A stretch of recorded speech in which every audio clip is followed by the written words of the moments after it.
Hey, this is Matt once again. Welcome back to another video, and this is a paid request for Brock. Thank you so much for that. Thank you for your patience and your kindness. I really do appreciate it.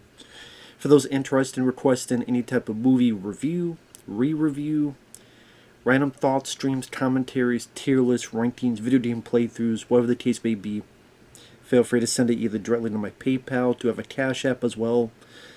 Links are down below in the info box. It could be for pretty much any type of video, and I will get to it as soon as I possibly can. Then PayPal is the best way to do it. Do have a Cash App if you wish to. They're down below. And thank you. So Brock has sent in 2 requests, and the second one was for Joysticks, a 1983 teen sex comedy. Which actually, I'm glad I got this request. Thank you for that, because this is a film I've been curious about for a while, just because of the cover. I mean, being a fan of video games myself, I would say I'm nostalgic for that time. I mean, I was born this year, but I didn't get to play a lot of those arcade games, didn't really get to enjoy the arcade as much as these folks did. The few times I did go to an arcade, I know at one point I was able to play Die Hard Arcade somewhere. I was able to play Aliens, the first Ninja Turtles game in the arcade, X-Men, Simpsons. So those were the classics for me. But these were the days of Pac-Man and Satan's Hollow and all sorts of those, much older games. But I'm like, okay, that's kind of cool to have a movie set in this location, this vicinity, this backdrop. And then teen sex comedies, they were a dime a dozen because of the success of films like Porky's. Like, people forget, Porky's was a huge movie. I mean, it made a ton of money with such a tiny budget that everybody wanted their own teen sex comedy. Now, this is directed by Greydon Clark, which I've seen Without Warning, the film he did. It's kind of like Predator before Predator, and not nearly as good as Predator. Just him and Peter Hall played an alien that would hunt people for sport, but it's kind of a light bulb shaped, the typical alien with the bald head, and what do you think of the gray alien? Kind of they do kind of look like a light bulb. But it's that they have like a throwing item, looks like a starfish they throw to people. Jack Palance is in the film for a bit. It's a watchable movie, not a great movie. It's not a film I rewatch, but I mean, when I watched it the one time, I'm like, okay, I've seen much worse, but I've seen much better. He also directed Wacko, which I've never seen. I think Andrew Dice Clay, I think that's the one he's in it for a teeny bit. George Kennedy is like a parody. I've heard of Wacko, I've never seen it. But Greydon Clark also directed this. Now, I don't know how this did the box office. It does have a Blu-ray from NVD. I don't know if it has any features or anything. To cut to the chase, I liked this. I mean, if you know what kind of film it is going into it, it doesn't have any depth of characters. The characters are very stereotypical, very one note. But the way it's done in here, maybe it's just me kind of nostalgic for yesteryear for these kind of films. So it felt kind of like comfort food in that weird way, where you have just the sleazy teen sex, but it's, I won't say it's harmless, but it's, you got titties abound, and you got kooky, quirky characters. John Grease, who was in Napoleon Dynamite, he was the Wolfman in the Monster Squad. He was in Fright Night 2. And he played the uncle in Napoleon Dynamite. He's here as like a rival video game player who's got like he looks like Ziggy Stardust. He's got blue hair. He's got like punk clothes. He's got girls with him, and they're called the Vidiots. You got the man, the businessman, Joe Don Baker, wanting to shut the establishment down because it's bad for the kids. You have your lead guy who's kind of the clean cut, straightforward guy. You got the nerdy buddy, and then you got the fat slob buddy, who he was to be John Belushi, not nearly as good as John Belushi. You know, he farts at times. He's always eating. He's always messy, but he's good at games. And you got the nerdy guy who hasn't been laid. So stuff that you just seem very, very typical of these kind of films.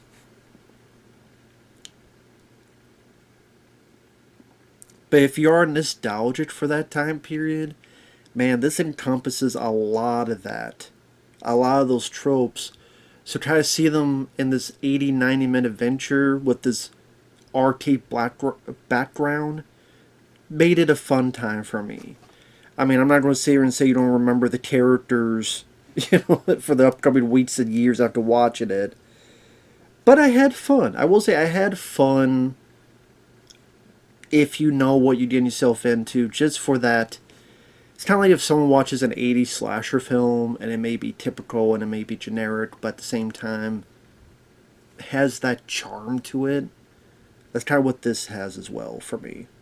Now the lead guy is Scott McGinnis, and I'm sitting there going, I keep wanting to say Sean McGinnis, Scott McGinnis.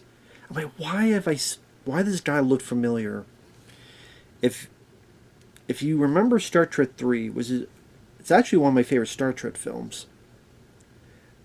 When the characters are separated, Uhura is with this guy who's always bitching about wanting adventure. I think he's even called Mr. Adventure. And then she pulls the phaser on him and makes him go into the closet. That's Scott McGinnis. He's the lead in this. And he, while I think his grandpa is away, he's running the arcade. And this is like the hippest, most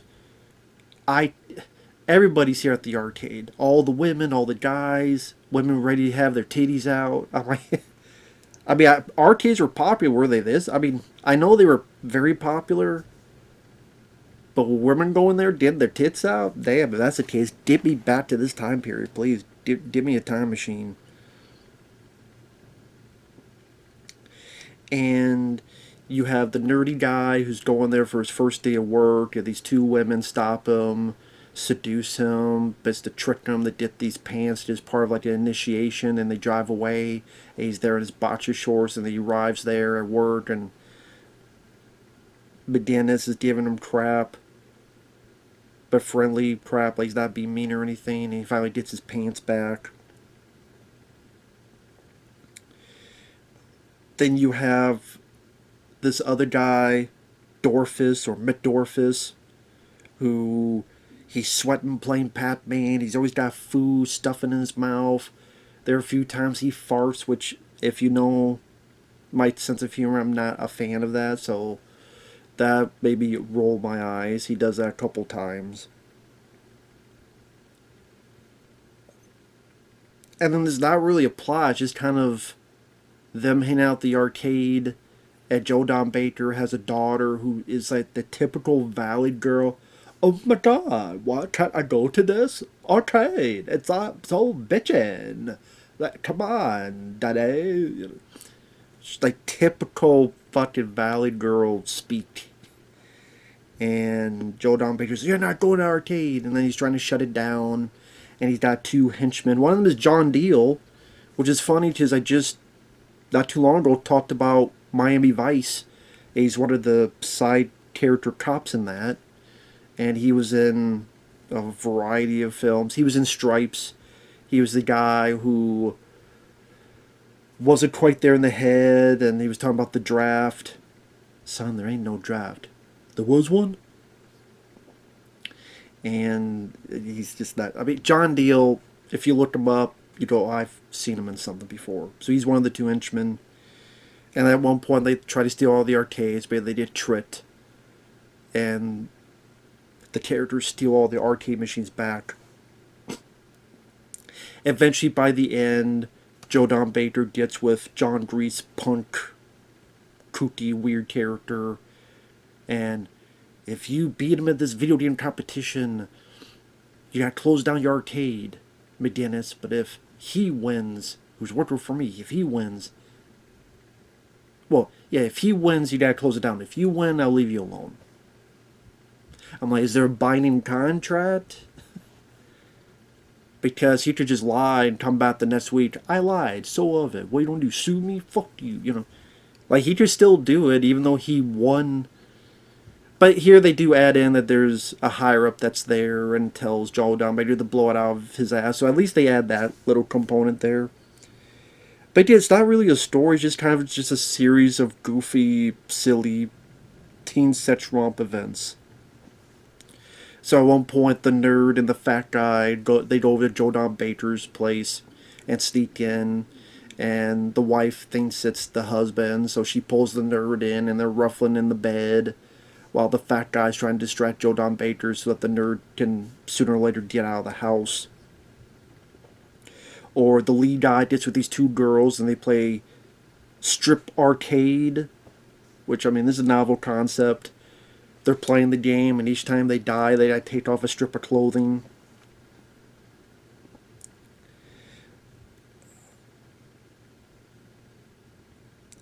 There's a bit where the fat guy, Medorphus, and John Grease, they do a competition of Satan's Hollow. And so the fat guy's just eating and letting the guy play and lose. And when he loses all his lives and the fat guy's down to one life, he finishes his food, then he starts playing, and he's able to win, just to show how good he is. And it's just, I don't know how to explain. If you're not nostalgic for the 80s, if you didn't grow up in that time period with those kind of films like I did, you know what? I still think you'd find like a weird charm to it. And that's what it is. It's not the deep. It's not, you know, the story or the characters. I mean, the characters are just pawns for the movie, so to speak. It's, when I keep saying charm, yes, the fact that it's at an arcade, so I'm seeing all these old school arcade games and all these old school arcade machines, and I'm nostalgic for that time period where that was much more of a common thing across America and anywhere else. And I'm seeing these old school machines and how people were excited and playing with it and away from their phones, away from their computers, which is ironic because I'm doing it on here in front of a computer. Like the scene transitions is Pac-Man. Pac-Man goes across the screen to eat up to go take us to another scene transition. I mean, wow, okay, cool. They were able to use Pac-Man for that. They used that a couple times. So I'm like, okay, that's a cool idea. Pac-Man scene transition, alright. The songs they made up like Joysticks, where the lyrics are, playing with my joystick, go to the left, jerk it to the right. So the lyrics are blatantly jerking off, but playing with my joysticks. I mean, I just couldn't help but laugh. Like, it's a bad song, but I'm laughing at how bad it is and how blatant it is for, hey, you get it? Joysticks means like you're jerking it off, you know. There's a lot of titties in this movie, so you got that going for you. All the weird stuff, like when the nerdy guy gets there and starts doing his job, there's some patrons, there's like a monk that or like a religious guy. I'm sorry, Father. Then he starts playing the game. And then there's a guy who starts being Curly from the Three Stooges. And he's like doing this. And we never see the character again. It's just this random character that starts being Curly from the Three Stooges. I'm like, what the fuck?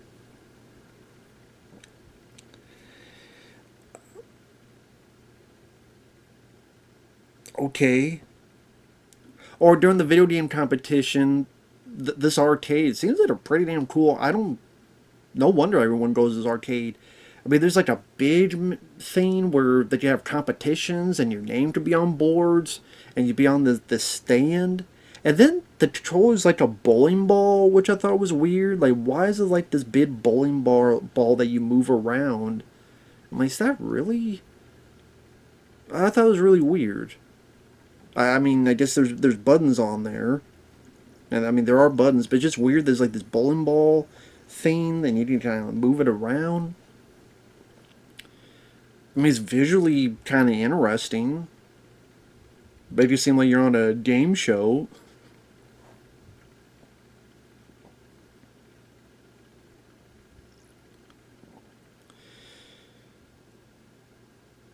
So I mean, again, that's the fun of the movie. And then, spoiler alert: the ending of the film is the lead guy keeps saying, "I don't play these games." We find out there's a bit of a past trauma where he was backing on this chick that who he really loved. He saw her father reflected on one of the games, chewed his ass out, never saw the girl again. So now when he sees a video game screen, he remembers the girl's dad, and the nerd tries to get him in this training montage, which has nothing to do with games because it's like doing sit-ups and push-ups and stuff. And then he's playing the game and he's losing, and the fat guy was tied up by the henchman. He escapes, but the nerd's died. No, don't take his place. He's gotta learn to face his fear. And the fat guy's like, yeah, you know, you're right. You gotta face your fear, guy. This bull, you can't be doing this shit anymore. And then I guess that gains confidence in our lead character to finally do well at Super Pac-Man, which I never played Super Pac-Man. Played regular Pac-Man, but I even played Miss Pac-Man, but I never played Super Pac-Man.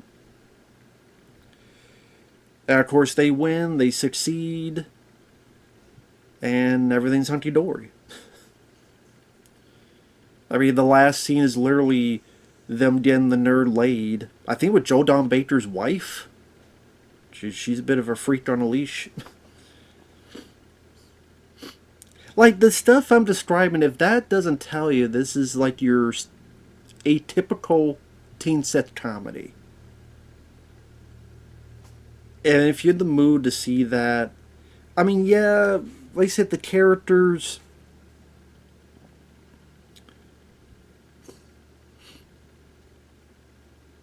I mean, if you, it's not teen sex specifically, but when I think of 80s comedies, you know, the characters of Revenge of the Nerds.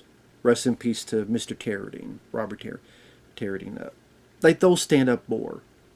With a bit more personality, a little bit more memorable factors to them. Porky's, maybe even there, I could say some of the characters, like Pee-wee and them, a little bit more memorable than here. But at the same time, they serve their purpose. You know, they served what tropes they were supposed to partake in, and the guy who played the McDorf the fat guy, I don't know what else he's been in. I swear I've seen him in something before, but I don't know where. And the lead guy is just kind of the novelty of, oh, that's that guy Star Trek 3. Just, I'm like, instantly knew who he was. Like, he was familiar. I'm like, oh shit, it's that guy. That's the weird thing with me, where if there's someone I recognize, it's just something about that intrigues me to see how they do in a lead role. I don't know, I'm weird that way. Most people are like, who gives a shit? But I'm just weird that way. Listen, if you want to see a movie that'll take you back to the days of the arcade, kooky, weird characters, goofy sequences. There is a part that slows down where they're in this town meeting, and granted, it's fairly goofy and silly, but it's pretty much each one given their moment on the stand, and the coach saying games are bad for everybody, and the nurse pretty much equating joysticks to dicks, like the title song, and all this other stuff. I mean, it was kind of it slowed the movie down. Maybe some people would get some laughs out of it. To me, I would rewatch this film again one day, but that'd be like the part I would skip, fast forward through. But, you know, it was fun to have like a video game face-off at the end. I guess it depends also if you're into video games. So, I'm a sucker for movies that have video games as a backdrop because I'm a big fan of video games. I don't get to, I mean, the times I get to play them is thanks to you guys with requests. Like right now I'm playing Ghost Hunter for X-Ray Punch, then I'll be playing Crash to Insanity. And God, those old arcade games I haven't played in a long time. Much more simpler, mainly just about points. There's a real story. And that's the interesting thing about these old arcade games is that it really was just for the whole fun factor and how many points do I get? Barely, there's like no story, no plot, nothing of that nature. People look at you funny if you even thought or complained about that back in the day. But yeah, Joysticks, fun for what it needs to be. I just, for some reason, when I heard about this film, I thought Joe Don Baker was going to be the lead guy. I don't know why I thought that. Like, he was going to be the owner. But I guess I should have figured he'd be the bad guy. It does make more sense, but I don't know. I thought, oh, that'd be kind of fun to have, like, an older guy who people assume would not be into video games, but he is because he's a kid at heart. I thought, oh, okay, that'd be kind of cool for Joe Don Baker to play against type. But no, it's like, no, he's got a type, so he's going to play it. Okay, I get it. But yeah, it would have been interesting to have like a bit more established stars as the lead characters. Sure, out of curiosity. And yeah, get rid of the few fart scenes because I just died into that humor. But yeah, if you're not expecting much, to repeat one last time, if you know what it is, I think you'll have some fun with this. It's goofy, it's silly, there's barely a plot, but fun. I mean, sometimes you just want to have fun. And the day of the world today, how crazy it is, it was like just sit back and have some goofy fun with this.